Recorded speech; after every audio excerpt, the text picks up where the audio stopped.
Un 50% de la población mundial ya tiene la pauta completa de la vacuna contra la COVID-19 y sin embargo los contagios se disparan a nivel global. Omicron. La variante Omicron, mucho más contagiosa, parece haber cambiado las reglas de juego de la pandemia. La Organización Mundial de la Salud prevé que la mitad de todos los europeos se contagiará con esta variante en las próximas semanas. Y la ola Omicron ya ha llegado también a Latinoamérica. Por tanto, muchos se preguntan, ¿sirven de algo las vacunas contra Omicron? ¿Está la región preparada para esta nueva variante? Lo comprobamos con datos y expertos. Las vacunas no funcionan, afirman algunos. Esto es falso. Para comprobarlo, debemos detenernos y observar en profundidad dos aspectos: transmisibilidad y hospitalizaciones. Vayamos con el primero. Desde que Omicron se detectó por primera vez en noviembre, las curvas de contagios se han convertido en líneas verticales. Ocurre en Estados Unidos, pero también en países europeos, como Italia, así como en otras partes del mundo, desde la India hasta Australia. Y Latinoamérica no es una excepción, como muestran las infecciones diarias en Argentina, Brasil o Colombia. Un reciente estudio en Dinamarca, todavía no revisado por pares, pero que ha llamado la atención de autoridades de todo el mundo, sugiere que Omicron es entre 2,7 y 3,7 veces más contagiosa entre los vacunados que la anterior variante dominante, Delta. Sin embargo, esto no quiere decir que las vacunas no funcionen. La oferta de las vacunas es el control de la enfermedad, el control de la severidad de la enfermedad y la reducción de una enfermedad mortal. Es decir, eso es la promesa de las vacunas, reducir la entrada a la unidad de cuidado intensivo y la mortalidad. Pero hasta el momento no hay un efecto a nivel de promesa de las vacunas que indique que se reduce o se bloquea la transmisión a través de ellas. Omicron ha acelerado y agudizado algunos procesos que ya se daban antes con Delta. Por ejemplo, que el paso del tiempo reduce la efectividad de las vacunas contra un contagio sintomático, como muestra un estudio de la Agencia de Seguridad Sanitaria del Reino Unido. Veamos. Con 2 dosis de AstraZeneca, pasadas 25 semanas, es decir, unos 4 meses, la efectividad contra Omicron cae hasta el 0%, mientras que contra Delta se mantiene por encima del 40%. Un refuerzo con Moderna o con Pfizer-BioNTech es efectivo, aunque pasadas 5 semanas comienza a caer. Si las 2 primeras dosis son de Pfizer-BioNTech, la efectividad es algo más alta y duradera, pero también cae con el paso del tiempo y se necesita un refuerzo para elevar la efectividad. La ciencia requiere tiempo y hasta la fecha los estudios sobre Omicron de los que disponemos provienen sobre todo de Europa, Israel y Estados Unidos, donde se emplea principalmente Pfizer, Moderna, AstraZeneca y Johnson & Johnson. Estas vacunas no están tan extendidas en Latinoamérica, pero con los primeros datos en la mano, los expertos esperan que la evolución sea similar. En principio, las cifras, por ejemplo, en Colombia, en Chile, en Argentina, muestran que evidentemente está aumentando el número de casos, pero que frente a un número exagerado de casos se mantienen o estables las hospitalizaciones o no se han disparado las hospitalizaciones. Así que estamos teniendo resultados similares a los que se están observando en Europa y en Israel, el Reino Unido. En Latinoamérica se echó mano en gran medida de las vacunas chinas Sinovac y Sinopharm y de la rusa Sputnik. Además, ya se aplican terceras dosis en procesos denominados heterólogos, es decir, que mezclan vacunas de varios tipos, incluyendo las de ARN mensajero como Pfizer y Moderna.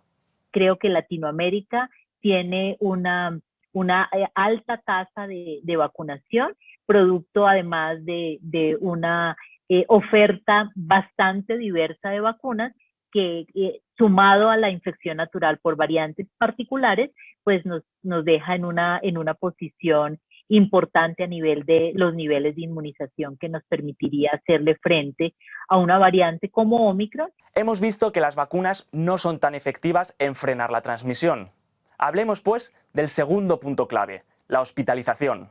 Según el estudio que analizábamos antes de la Agencia de Seguridad Sanitaria del Reino Unido, las vacunas reducen la probabilidad de acabar en el hospital entre un 50 y un 80%, dependiendo de lo reciente que haya sido el pinchazo. Y una dosis de refuerzo aumenta la protección hasta el 88%. Es decir, las vacunas sí reducen el riesgo de desarrollar síntomas graves. La mayoría de los pacientes que se hospitalizan son pacientes no vacunados. Sin embargo, debido a la alta tasa de vacunación, a la gran cantidad de personas que tenemos vacunadas en nuestro país, igual se reciben vacunados. Sin embargo, esos pacientes, nosotros sabemos que de no haberlo estado, hubieran pasado directamente a una situación mucho peor o incluso la muerte. Y es que no son pocos los que aseguran que como hay vacunados en cuidados intensivos, las vacunas no sirven de nada. Con esa idea jugaba el diario sensacionalista Bild a mediados de noviembre. ¿Para qué ha servido la vacuna?, se preguntaba en portada el periódico de mayor tirada de Alemania. Es un titular que parte de una premisa engañosa. Supongamos que de 100 personas, 90 están vacunadas y 10 no. Y 2 vacunados y 2 no vacunados acaban siendo ingresados en el hospital. Sobre el papel, esto supone un 50% de vacunados y un 50% de no vacunados. Pero es muy importante recordar que los no vacunados proceden de un grupo de población mucho más pequeño. De hecho, en este ejemplo, el 20% de los no vacunados está en el hospital, mientras que de los vacunados, solo el 2,2% está hospitalizado. La diferencia no es pequeña. Ante la irrupción con tanta fuerza de la variante Omicron, se ha dicho de todo. Desde que produce síntomas más leves y que por tanto es el principio del fin de la pandemia, hasta que al contagiar a mucha más gente agrava la crisis sanitaria. La certeza es que las autoridades continúan pidiendo cautela. While Omicron does appear to be less severe compared to Delta, especially in those vaccinated, it does not mean it should be categorized as mild. De hecho, Estados Unidos, con una tasa de vacunación completa cercana al 63%, registra en estos momentos unas cifras récord de hospitalizaciones por COVID-19.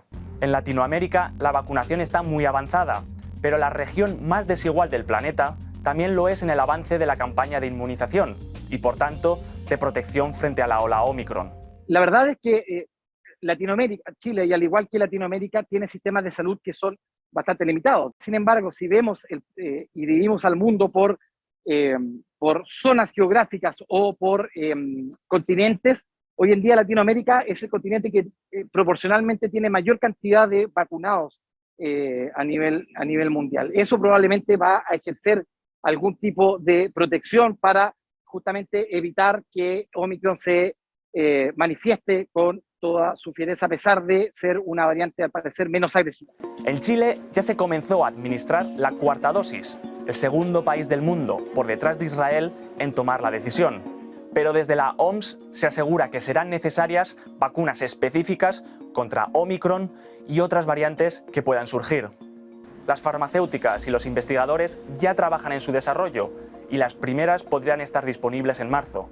La solicitud de la OMS es pertinente. Nosotros posiblemente, debido a que nos estamos enfrentando a un virus respiratorio prevalente, un virus endémico, es decir, vamos a estar expuestos de manera sistemática durante mucho tiempo a este virus, posiblemente vamos a necesitar vacunas específicas para las variantes dominantes. Y por ahora todo indica que Omicron va a ser la variante dominante.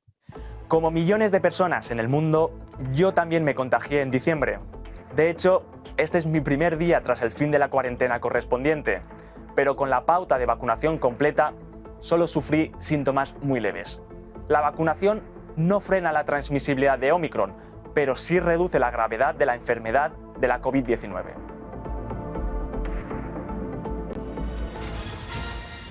En el país, según el Ministerio de Salud, por cada 100.000 habitantes mayores de 80 años, 274 murieron, pero estaban o no vacunados. Miguel. Rafael, en el estudio se evidenciaron mejores resultados tanto en hospitalizaciones como disminución de mortalidad en la población vulnerable, es decir, en los mayores de 50 años de edad. Por el momento, el país y la ciudad no han llegado al 90% de inmunidad contra el SARS-CoV-2. Por cada 100.000 mayores de 80 años, 274,3 personas de ese rango de edad y que no estaban vacunados murieron entre el 28 de noviembre del año pasado y el 8 de enero. Y 51,4 fallecieron a pesar de estar inmunizados. Adicionalmente, los individuos que no están vacunados tienen un riesgo alrededor de 5 veces comparado con los individuos que ya están vacunados de terminar hospitalizados o de terminar en una unidad de cuidados intensivos y muertos por esta infección. Se ha podido observar que los ingresos a cuidado intensivo presentan dos comportamientos totalmente diferentes de la población vacunada versus no vacunada. Además, por cada 100.000 personas mayores de 80, 172 no vacunados estuvieron hospitalizados, pero solo 34 ingresaron a UCI estando vacunados, datos que demuestran la efectividad del biológico. Estos resultados ratifican nuevamente la importancia de la vacunación como herramienta terapéutica fundamental y de prevención de la complicación de la infección por COVID-19. Los mismos datos también muestran efectividad en hospitalización y muertes, muchos más altos en mayores de 50 años en adelante. Estos datos han sido refrendados en múltiples estudios y traídos y decantados en población colombiana, especialmente por el Ministerio, que ha verbalizado estos mismos datos. Hoy se confirmaron 32.317 contagios por COVID-19 en todo el país, todavía una cifra alta en comparación a los picos anteriores.